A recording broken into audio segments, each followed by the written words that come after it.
Only the federal government has the resources and reach to make a meaningful dent in illegal gun trafficking across state lines. They must do more, and we are ready, willing, and able to work in further partnership in this crucial work. She waited until there was a house fire before she brought out a hose. Chicago Mayor Lori Lightfoot there pleading with the Attorney General Merrick Garland now to send ATF agents to the city for 6 months after Chicago hit a 25-year high in the number of murders. This comes after the Democrat proposed slashing $80 million from the Chicago Police Department budget in 2020 during the Defund the Police protests. And it's a 180 from a year ago when then-President Trump offered to help her and her city. Lightfoot said back then in a highly charged letter, quote, "Please stop with the rhetoric and find the moral courage to simply support the needed actions." Kayleigh McEnany. Wow. Yeah, wow is right. She went on in criticism of the Trump administration's plan to call these individuals secret federal agents. And her exact words were, if you send them, it will foment a wave of massive opposition in my city. But now she's singing a very different tune. Unfortunately, though, hundreds and hundreds have lost their life because of the politicization of crime in Chicago. And we see this everywhere. I remember when Mayor Wheeler called federal agents paramilitary forces. Remember the federal agents who went to stop the burning down of buildings and the violence we saw there? Jim Clyburn played into it, analogizing these federal agents to the Gestapo. You know, we routinely hear this rhetoric from the left, and unfortunately, it comes at a very deadly price. You know, last hour, Leslie, we talked about the 57 children who have been shot and killed in Chicago this year. And my question was, what does Mayor Lightfoot say now to those families? I'm not saying every single life would be different, but if she says this is what it's going to take to change lives going forward, maybe they could have all been saved.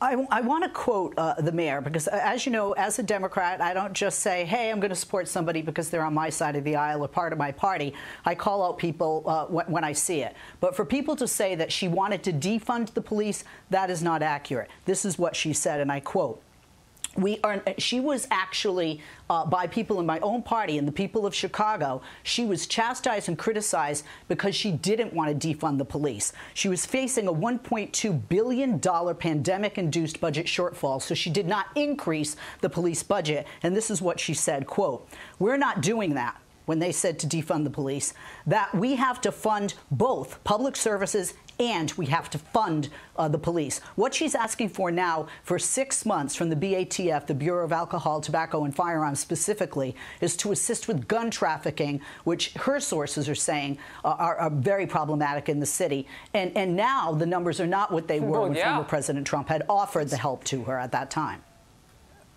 So look, having interviewed other mayors, Mayor of Kansas City, who says reallocating funds, we're not going to lift the budget. When you know the budget needs to be lifted and you don't meet between where you are and where you need to be, you're basically unfunding them. We'll use a different word, but it means you didn't give them enough cash. And what I want to know is, what happened to that gap? Where's that money? And the second thing here is, for those people who died in crime in her city, why didn't she take that help from Trump? Why did she wait until the house was on fire to bring out the hose? Ben? Because he was a Republican, and let's be very clear about this mayor.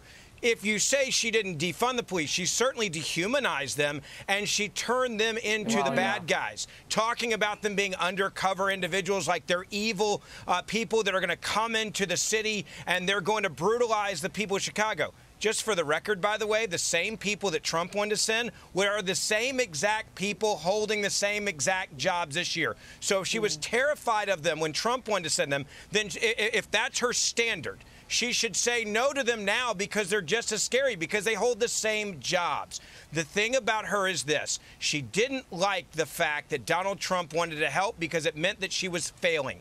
And instead of just saying, I'm going to do what's great and what's right for my city and protect the children, protect the elderly, protect those that are victims of these heinous crimes, she said no. I put politics in front of it. I don't want the extreme left to come after me, so I will allow for the idea that law enforcement's evil and bad, and I will put that in front of your safety. And now she says, okay, we screwed up, without saying it by saying, please help us out, federal government.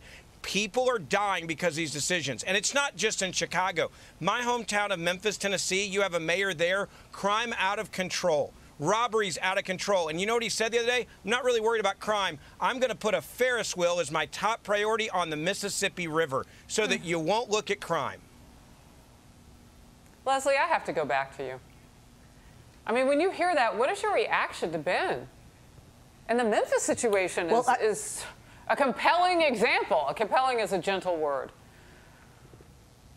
Well, I certainly don't believe, and I would hope that any mayor or governor would not would turn away help for their people simply because of political party. We've seen Ron DeSantis support President Biden when he helped in Florida. The federal government helped in Florida. We've seen it most recently in Kentucky, and Mitch McConnell and other Republicans not only accepted the help, but they were thankful for the help. So I don't buy it was political. The city was at a different point at that time, and the gun trafficking related violence was at a different point at that time as well.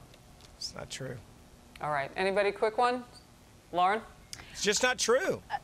I would just... I mean, it's just not true. People are dying. It's not true. It is true, Ben. Look at the numbers. Decision. It's not. It is true. You look at the gun crimes. You look at the violent crime. You look at what's coming into these cities. I'm a victim of a gun crime in my hometown. You look at the stats year after year after year. It's the same people committing the same crimes over and over again, and liberals and prosecutors are letting them out because they said we're going to defund the police and we've dehumanized the police. That's why she attacked the agents when Trump wanted to send them.